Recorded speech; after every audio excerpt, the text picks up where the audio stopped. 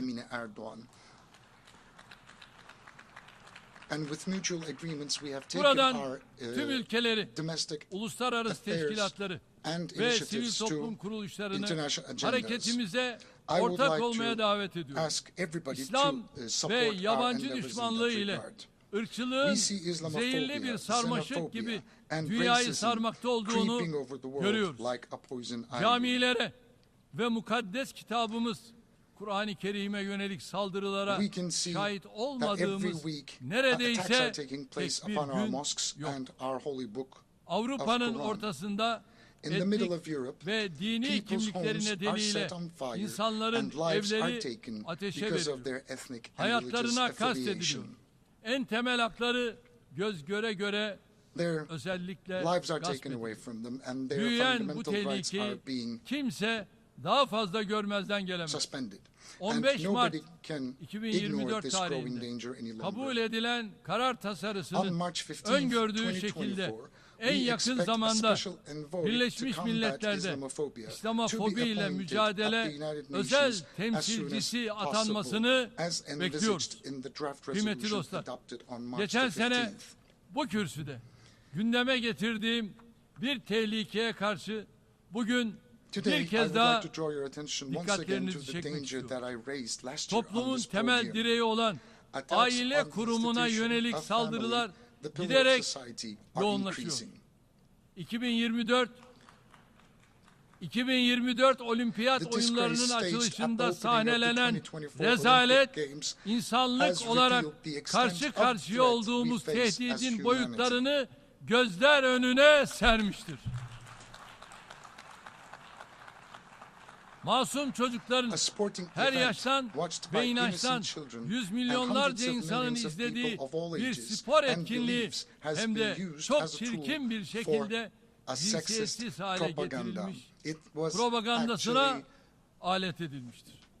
O kötü sahneler sadece Katolik alemini, Hristiyan dünyasını değil, Müslümanları ve kutsala saygısı olan herkesi derinden yaralamıştır. Cinsiyetsizleştirme meselesi bir tercihten ziyade artık küresel bir dayatmaya, tam anlamıyla kutsala ve fırsata karşı bir savaşa dönüşüyor. Bu yıkım projesi karşısında ses çıkaran, en ufak bir tepki gösteren herkes susturulmakta, linç kampanyalarının hedefi olmaktadır.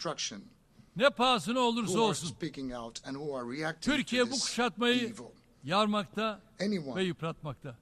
Bu korku iklimine direnmekte kararlıdır. Bu amaçla Birleşmiş Milletler ailenin dostları grubuna üye oldu. İnşallah diğer üye ülkelerle dayanışma içinde aileyi, insanı, fıtratı savunmaktan geri durmayacağız. Bizimle aynı endişeleri paylaşan ülkeleri de bu mücadeleye omuz vermeye davet ediyorum. Bu düşüncelerle 79. Genel Kurul'un tüm insanlık için hayırlara vesile olmasını diliyorum. Hepinizi bir kez daha sevgi ve saygıyla selamlıyorum. Kalın sağlıcakla. May peace be with you and may you remain in health.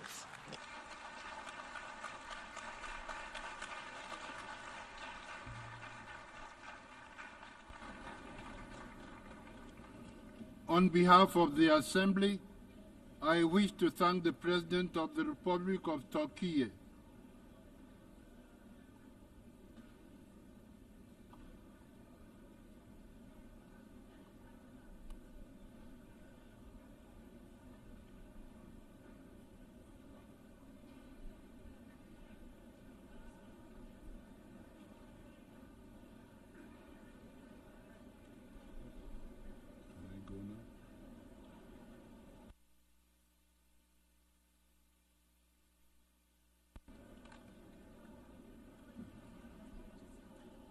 The Assembly will hear an address by His Majesty King Abdullah II Ibn al-Hussein, King of the Hashemite Kingdom of Jordan. I request protocol to escort His Majesty and invite him to address the Assembly.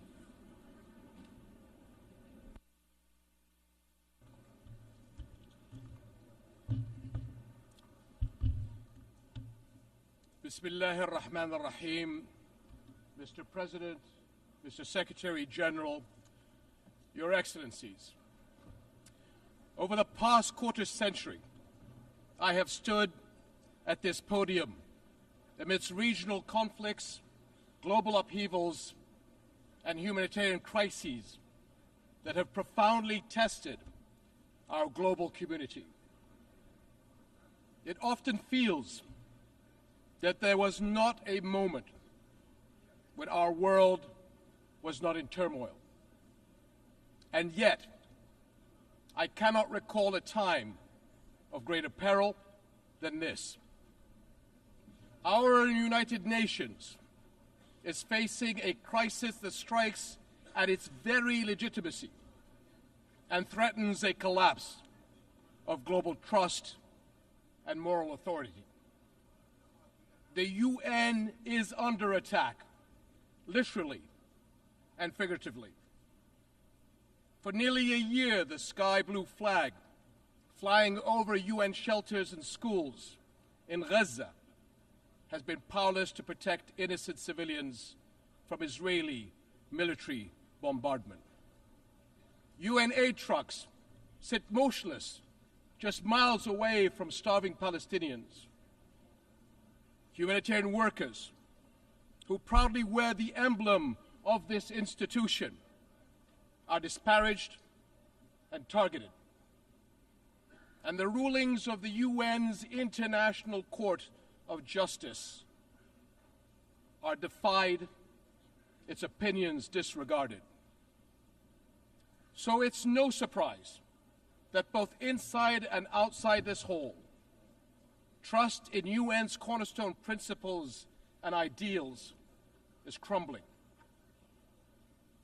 The harsh reality many see is that some nations are above international law, that global justice does bend to the will of power, and that human rights are selective, a privilege to be granted or denied at will.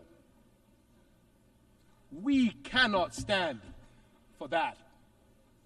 And we must recognize that undermining our international institutions and global frameworks is one of the gravest threats to our global security today. Ask yourselves, if we are not nations united in the conviction that all people are equal in rights, dignity, and worth, and that all countries are equal in the eyes of the law, what kind of world does that leave us with? Your Excellencies, the attacks of October 7th on Israeli civilians last year were condemned by countries all over the world, including Jordan.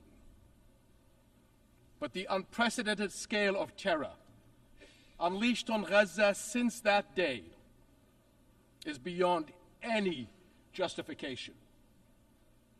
The Israeli government's assault has resulted in one of the fastest death rates in recent conflicts, one of the fastest rates of starvation caused by war, the largest cohort of child amputees, and unprecedented levels of destruction. This Israeli government has killed more children, more journalists, more aid workers, and more medical personnel than any other war in recent memory. And let us not forget the attacks on the West Bank. There, since October 7th, the Israeli government has killed more than 700 Palestinians, among them 160 children. Palestinians held in Israeli detention centers exceed 10,700, including 400 women and 730 children. 730 children. Over 4,000 Palestinians have been forced from their homes and lands. Armed settler violence has surged, and entire villages have been displaced. And in Jerusalem, a flagrant violations of the historical and legal status quo at Muslim and Christian holy sites continue unabated under the protection and encouragement of members of the Israeli government. To be clear, this is in the West Bank, not Gaza.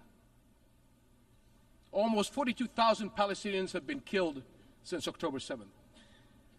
So is it any wonder that many are questioning how can this war not be perceived as deliberately targeting the Palestinians?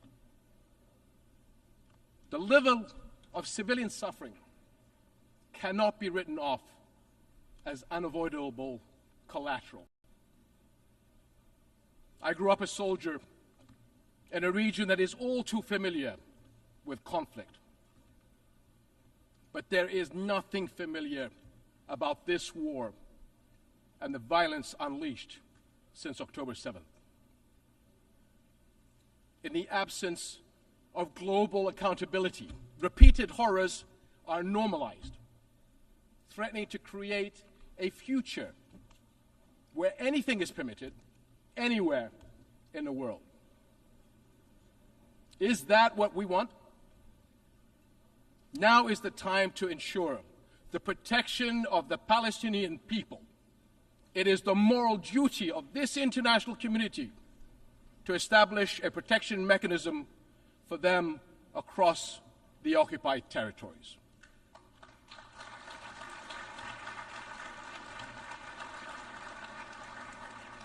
This will guarantee the safety of Palestinians and Israelis from extremists who are taking our region to the brink of an all-out war. That includes those who continue to propagate the idea of Jordan as an alternative homeland. So let me be very, very clear. That will never happen. We will never accept the forced displacement of Palestinians, which is a war crime.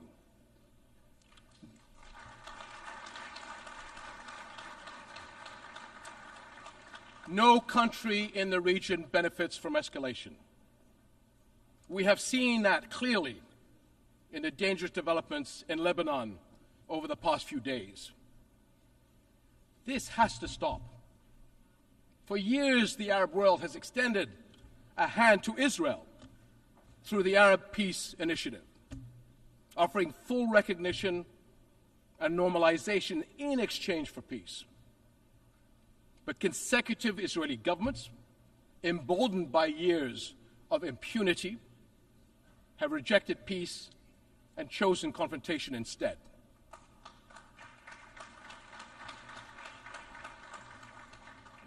Impunity gathers force. Left unchecked, it gains momentum.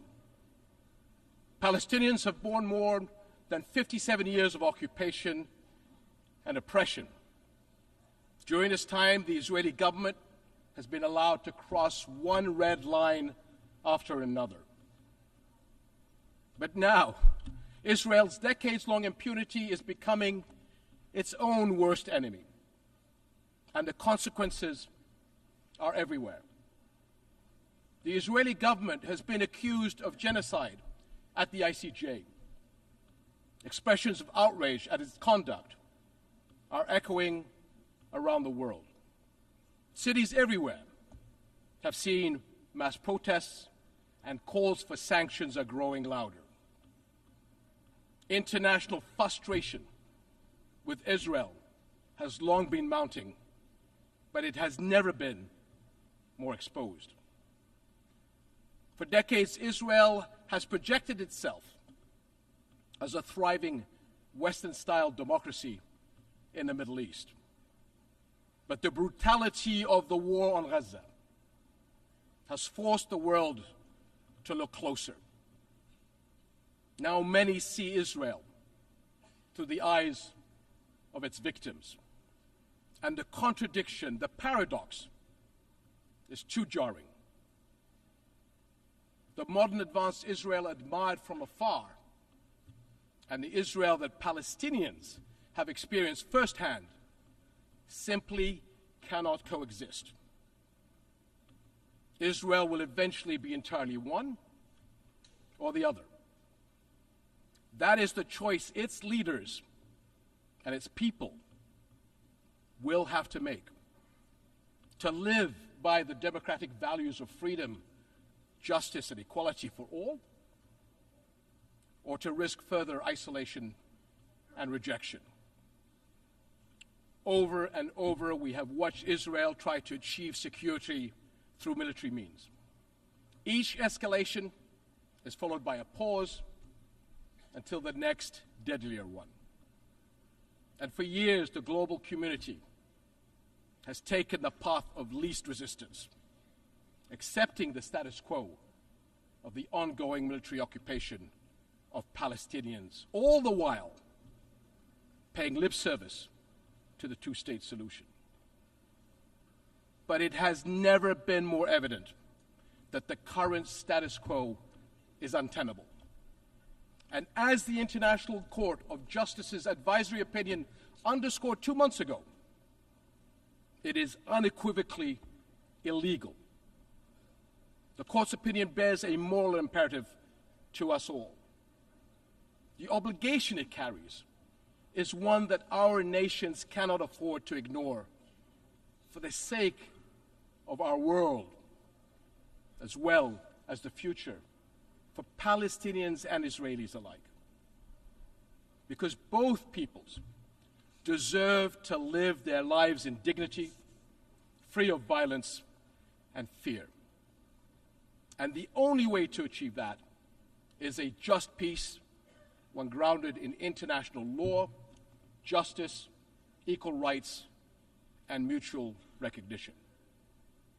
That is something we, as nations and people everywhere, can and must unite around. Your Excellencies, the world is watching, and history will judge us by the courage we show. And it is not just the future that will hold us accountable, so will the people of the here and now. They will judge whether we, as the United Nations, will surrender to inaction or will fight to uphold the principles that anchor this institution and our world. Right now, they are asking whether we will stand by as parents watch their children waste away, as doctors watch their patients die for lack of basic medical supplies, and as more innocent lives are lost because the world failed to act. This war must end. Hostages and detainees must return home. But every day we wait is one day too long for far too many.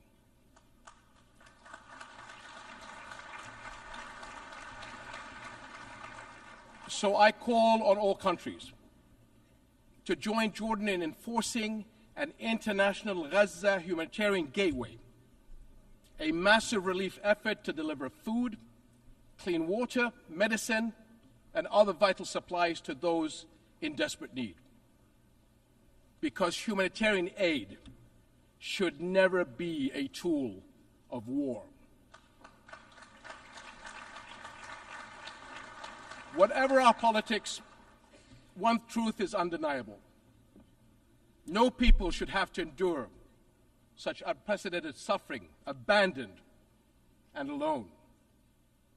We cannot surrender the future to those who thrive on division and conflict.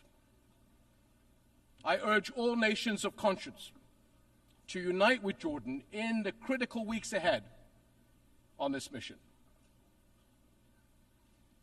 Almost a year into this war, our world has failed politically, but our humanity must not fail the people of Gaza any longer.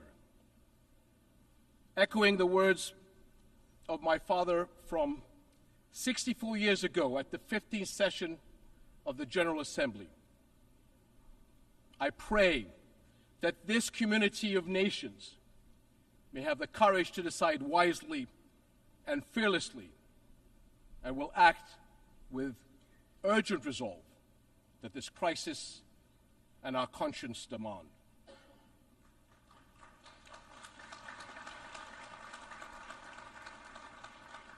My father was a man who fought for peace to the very end. And like him, I refuse to leave my children or your children a future we have given up on. Thank you.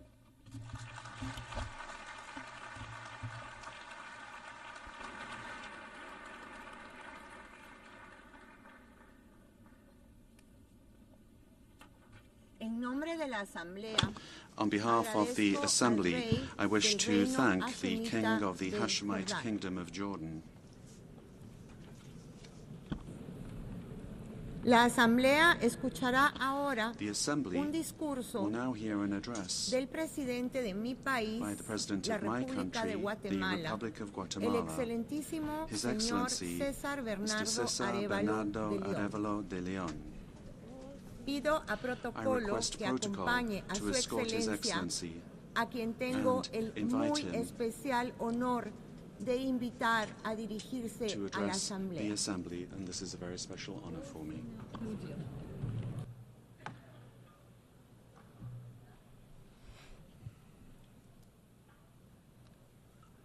Excelentísima señora Carla Rodríguez, vicepresidente del 79º periodo de sesiones de la Asamblea General, excelentísimo señor Antonio Guterres, secretario general de la Organización de las Naciones Unidas, excelentísimos señores y señoras, jefes de Estado y de Gobierno, honorables delegados, señoras y señores. Idioma del pueblo quiché, una de las comunidades ancestrales más numerosas e influyentes de Guatemala. Su fuerza y la de los diversos pueblos de Guatemala es el sustento de nuestro gobierno, es la fuerza de nuestro país, es la voz retumbante de quienes no han sido escuchados, de quienes han sido marginados, pero que tienen mucho que decir, mucho que aportar, que tienen un lugar en la construcción de nuestro futuro colectivo. Estoy aquí como resultado de dos expresiones claras de voluntad popular. La primera, una votación que rechazó tajantemente a los representantes de la historia autoritaria y el pasado corrupto de Guatemala y me otorgó el honor de la presidencia, de liderar el esfuerzo nacional para avanzar hacia un futuro de justicia, de igualdad y de progreso. La segunda, la defensa que la sociedad de Guatemala en sus diferentes expresiones reafirmó y defendió en las calles de la decisión que tomó en las urnas cuando una minoría corrupta intentó imponer su permanencia y estafar la democracia. Nuestra democracia no estaría completa, no podría existir sin el impulso decidido y valiente de los pueblos mayas de Guatemala, del pueblo mestizo, del pueblo garinagu del Caribe y del pueblo xinca. Es una democracia que viene de nuestros 4 puntos cardinales, de los 4 pueblos que juntos conformamos una nación. Y el rol de nuestro gobierno es darle sentido de unidad a esa diversidad y avanzar hacia un futuro próspero e incluyente. Quiero expresar la gratitud especial de Guatemala hacia los países, pueblos y gobiernos que estuvieron junto a nosotros, junto al pueblo de Guatemala, en esta gesta histórica del 2023 y al apoyo que nos continúan dando en nuestro esfuerzo por rescatar las instituciones democráticas. Y lo estamos haciendo mediante el diálogo, un diálogo que está enmarcado en un gran consenso nacional, algo que todas y todos los guatemaltecos compartimos, más allá de nuestras diferencias ideológicas, de nuestra diversidad cultural, de nuestras distintas formas de ver el mundo, y que estoy seguro que en este foro todos se identifican con ese consenso. No podemos seguir tolerando la corrupción. La corrupción, cuando unos pocos abusan de lo que es de todos para enriquecerse, es como un ancla que nos detiene en el pasado, que nos impide crecer, prosperar y construir una sociedad basada en el bien común. En el caso de Guatemala, la corrupción hunde sus raíces en el pasado autoritario de represión, de violencia política, de exclusión social. Pero nos estamos liberando de las cadenas del pasado oscuro y está surgiendo una nación joven, creativa, vital, alegre e inquieta. Una juventud que no sabe callar ante las injusticias y ante la corrupción. Una comunidad diversa que está construyendo el futuro. Un futuro donde quepan todas y todos, donde las oportunidades se multipliquen, donde la colaboración y la solidaridad potencien el ingenio, la creatividad y el esfuerzo individual. Donde los padres duerman tranquilos, sabiendo que la salud y las oportunidades educativas de sus hijos estarán garantizadas, donde el trabajo será recompensado justamente y donde la prosperidad no exigirá actos inmorales, actos de corrupción, donde la tierra, nuestra tierra, será tratada con gratitud y respeto y nos dará a cambio espacios limpios para trabajar, para vivir, para recrearnos, to recreate ourselves, to grow. Ese es el futuro que estamos construyendo para Guatemala. Y este futuro no surge en el vacío. Lo hemos imaginado viendo hacia adentro, hacia nuestros principios, nuestros propios valores, hacia nuestra propia cosmovisión. Nuestro gobierno es de los pueblos diversos de Guatemala y son los valores y la visión de estos 4 pueblos los instrumentos que tenemos para navegar el mar de la transformación. De la misma manera, este foro tan importante, tan necesario para la convivencia global y para el progreso de todas las naciones, debe ver hacia adentro, debe retomar sus valores fundamentales y utilizarlos para navegar la compleja realidad que enfrentamos hoy como planeta. Es tiempo de rescatar el multilateralismo, de revitalizar el diálogo para la paz y de tomar acciones concretas para la solución de los problemas urgentes que nos aquejan. Empecemos por el origen, la guerra, ese horror que motivó la apertura de este foro mundial, ha capturado de nuevo nuestra atención, está siendo una realidad constante, pero ahora en los últimos 2 años ha tomado una intensidad inesperada. No debemos tolerarla. No podemos tolerar la guerra. No debemos ignorar los conflictos internacionales que afectan la paz y la seguridad de todos.